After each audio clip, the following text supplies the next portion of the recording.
देखो फ्रेंड्स आपण मैंने समस्ते कमेंट कर जन कि आज्ञा शिशु बाटिकार निजुक्ति मिलला क्यों काम करा पड़ो ता सहित शिशु बाटिकार मासिक दरमा केते मिलिबो ता सहित शिशु बाटिका ऑनलाइन एग्जाम हम कि केउठारे जदि मिलिबो चाकरी केउठारे मिलिबो शिशु बाटिका शिशु बाटिका शिशु बाटिका तो आपण मनकर सब डाउट आज क्लीयर हो आपण मतामत रखी आम वीडियो अपलोड करछु आपण वीडियो पे गोटे लाइक करदेबे आपण हृदय तरफ ता सहित वीडियो संपूर्ण रूपे देखंतु वीडियो टिके लंबा हो पारिबो कारण सबकि डिटेल्स स्टेप बाय स्टेप आम बुझे देचु तो सबकि आशा कर पसंद आसो वीडियो पसंद आसले वीडियो गोटे लाइक करने सहित निश्चित भाव आम चैनल को सब्सक्राइब करेंगे। तो चलतु डेरी नक आज वीडियो आरंभ करवा।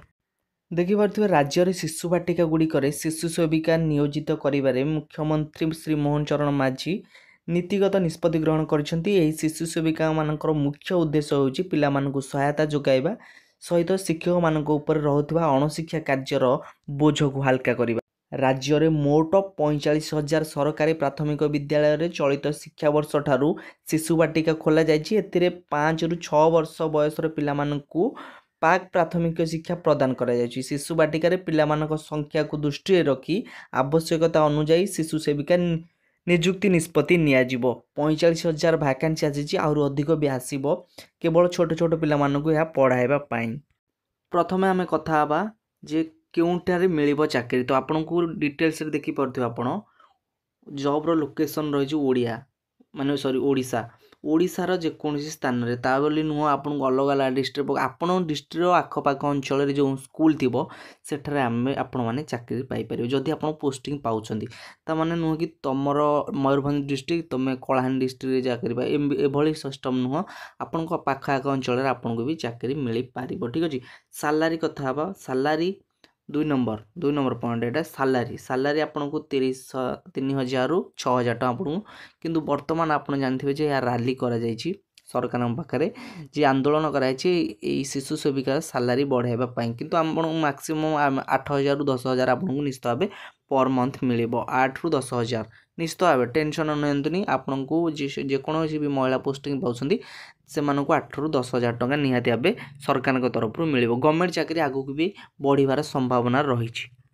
देखंतु प्रथमे आम जॉब रो लोकेशन जानिले आखपाख विद्यालय मिल निजुक्ति तापर जानिले आम सालारी 8 ରୁ 10,000 टका मासिक निश्चित भाव मिल एवं परीक्षा हेब कि नहीं देखिपे आपन को आरंभ रू भी कहीदेली जे परीक्षा हेबनी एथिरे कोनोसी एग्जाम नाही आपन देखिपे बिना ऑनलाइन एग्जाम नाही कि ऑफलाइन एग्जाम नाही बिना एग्जाम किंबा कौन स्किल टेस्ट आपको दबा पड़ूनी आज्ञा आपन को कहे कि नहीं तो आप यहाँ कर एभली कर से कर एभली किसी ना इंटरव्यू ना कि परीक्षा ना केवल आप जो सर्टिफिकेट थी आप से सर्टिफिकेट को नहीं दाखल करेंगे सेटार आपंकर वेरिफिकेशन ओरिजिनल कि डुप्लिकेट कि फ्रॉड आपन करछंती कि प्रकृत में पढ़ी कि ना सबकि डिटेल्स चेक कलापर आपन को सिलेक्शन करा सब गाँव में चाकरी पाइपर महिला माने।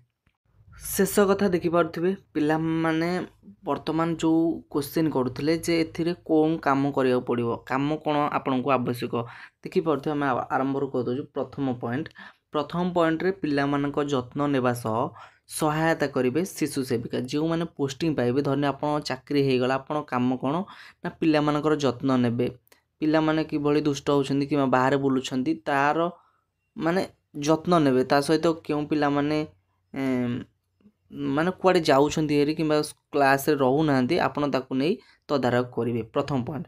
सेकेंड पॉइंट पिलांका हाथ धुआ खाइबा एवं टॉयलेट जीवारे सहयोग करे माने जदि पिला माने जानुथिबे खेलुथिबे आसी हाथ खाइदेबे ताकू आपण तदार रखिबे कोन पिला हाथ धोउची कि हाथ धोकी खाउनी ता सहित खाइबारे देखंतु गवर्नमेंट जॉब अटे गवर्नमेंट जॉब रे गवर्नमेंट तरफ जो खाद्य मिलुची ताकू खाउची किंबा फोपाड़ी दउछंती ताकू तदारख करबा दायित्व होची आपणकर। ठीक अछि तापर कोन पिला जदि टॉयलेट जीवा असुविधा होची माने असुविधार सम्मुखीन होची ताकू आपण तदारख करेंगे। ठीक अच्छे आप नवा आनिबा एक सब कार्य सहायता करेंगे।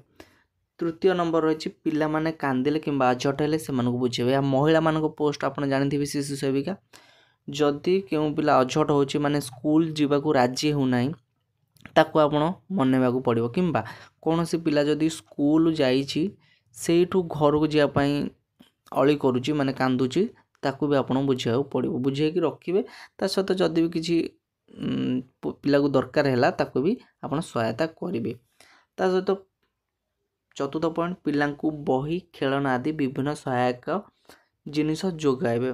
ଦେଖନ୍ତୁ ଯେତେବେଳେ ଆପଣ ଯଦି କିଛି ପିଲାଙ୍କର ବହି ନାହିଁ, ପିଲା ବହି ମାଗୁଛନ୍ତି ଆପଣଙ୍କୁ, ନିଶ୍ଚିତ ଭାବେ ଆପଣ ଶିକ୍ଷକଙ୍କୁ କହି ଆପଣଙ୍କୁ ବହି ଯୋଗାଇ ଦେବେ, କାରଣ ମାଗଣା ବହି ବି ସରକାର ତରଫରୁ ମିଳୁଛି।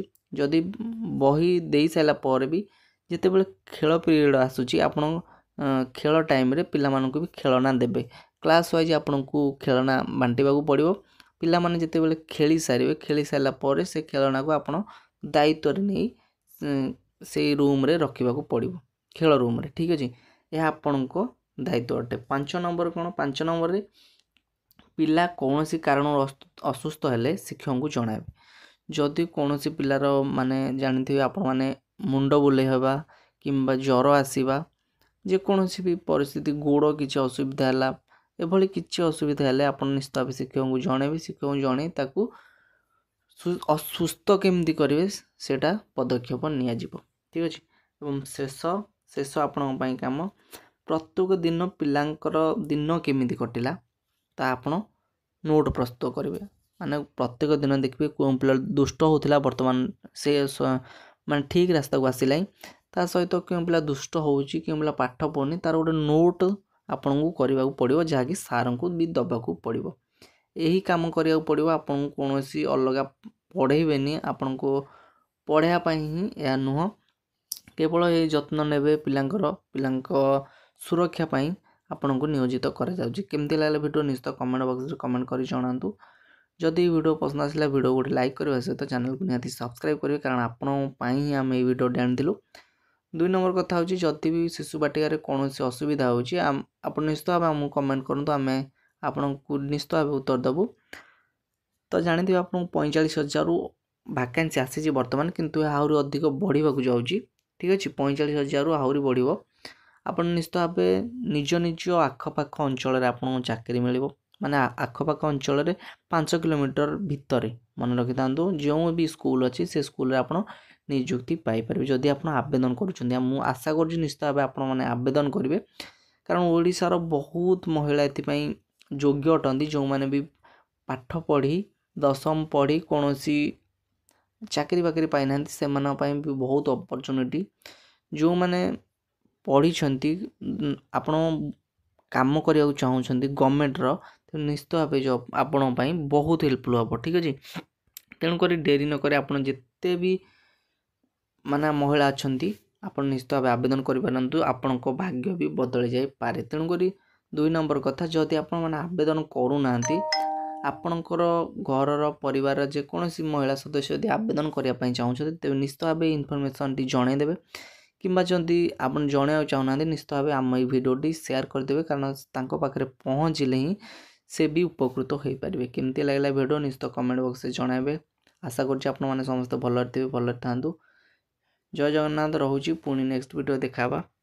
Bye bye.